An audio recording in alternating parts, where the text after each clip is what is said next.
Okay everyone, तो अब मैं यहाँ पे चलता हूँ। तो हमने लगाया H1 H2। तो अब आप यहाँ पे देखोगे कि हुआ क्या है। देखो, H1 सबसे बड़ी हेडिंग होती है, तो देख रहे हो दिख भी सबसे बड़ी रही है। H2 थोड़ी उससे छोटी होती है, सब हेडिंग्स के लिए यूज़ करते हैं। H3 को भी सब हेडिंग्स के लिए यूज़ करते हैं। फिर H4 उससे छोटी होती है, H5 उससे छोटी, और H6 सबसे छोटी हेडिंग मानी जाती है। Got my point guys? Amazing. अब यहाँ पे ना एक चीज़ को और समझते हैं कि जब हमने देखो अब क्या होता है कि H1 को सबसे ज़्यादा प्रेफरेंस मिलती है। अगर आप एसईओ लेवल पे बात करो तो सेम ऐसे ही H2 को उससे थोड़ी कम, H3 को उससे कम, H4 को उससे कम, H5 को उससे कम, और H6 को सबसे कम प्रेफरेंस मिलती है। Got my point guys? Okay जी। इसके अलावा हेडिंग्स के साथ साथ हमें लिखने होते हैं कुछ कंटेंट, राइट। और कंटेंट्स हम लिखते हैं पैराग्राफ्स में, राइट।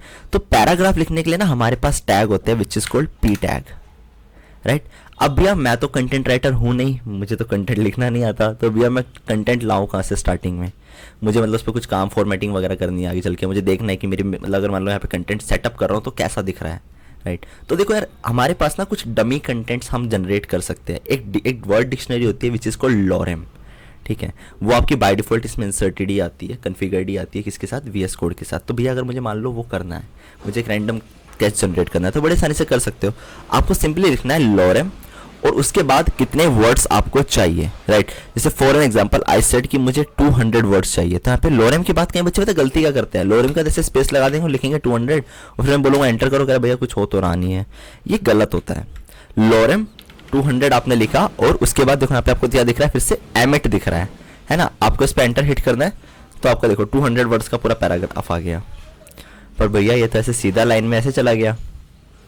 बच्चों इससे बचने का बहुत आसान तरीका है, ठीक है। मैं चाहता हूँ कि भैया सारा ना इसी में हमारा श्रिंक हो जाए, यानी रैप हो जाए। तो कैसे कर सकते हैं?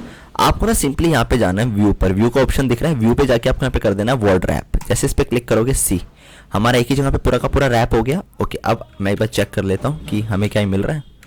अमेजिंगली भैया मेरा पूरा यहाँ पे पैराग्राफ दिख भी रहा है, ठीक है। क्योंकि मैंने बताया था लाइव सर्वर, तो मुझे बार बार रिफ्रेश करने की जरूरत नहीं पड़ेगी।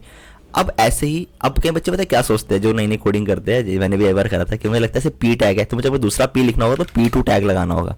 P2 टैग कोई टैग ही नहीं होता है, राइट, या P3 वगैरह। सिंपली आपको जितने पैराग्राफ लगाने हैं आप पी टैग लिखो, और जितना आपको कंटेंट डालने से मुझे लॉरेम 100 डालना है। अब 100 वर्ड्स का पैराग्राफ चाहिए था, यहाँ पे चल के देखता हूँ मुझे 100 वर्ड्स का पैराग्राफ मिल जाएगा।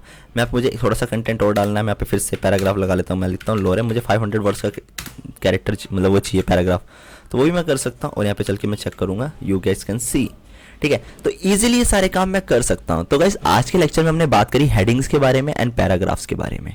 Got my point guys?